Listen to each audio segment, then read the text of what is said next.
En 1817, dans le comté de Robertson, au Tennessee, la famille de John Bell fut confrontée à ce qui est considéré comme le premier cas documenté de poltergeist aux États-Unis, reconnu par des écrits officiels.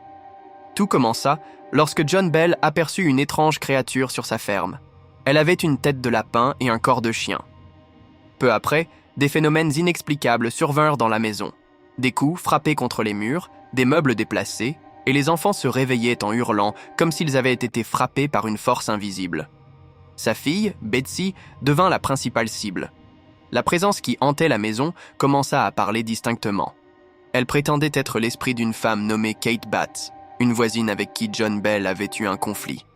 Elle se faisait appeler la sorcière Kate.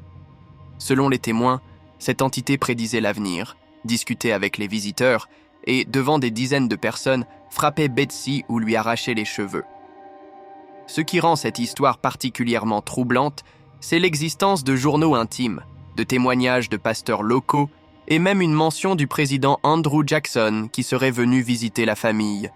Il aurait déclaré « Je préférerais affronter l'armée britannique que de passer une nuit de plus avec la sorcière des Bell. » John Bell mourut en 1820, et selon la légende, la sorcière aurait revendiqué sa mort. Elle disparut ensuite, mais annonça son retour 107 ans plus tard, en 1935. Même si rien de public ne s'est produit à cette date, certains chercheurs affirment que les descendants de la famille auraient encore été témoins de phénomènes étranges dans la maison.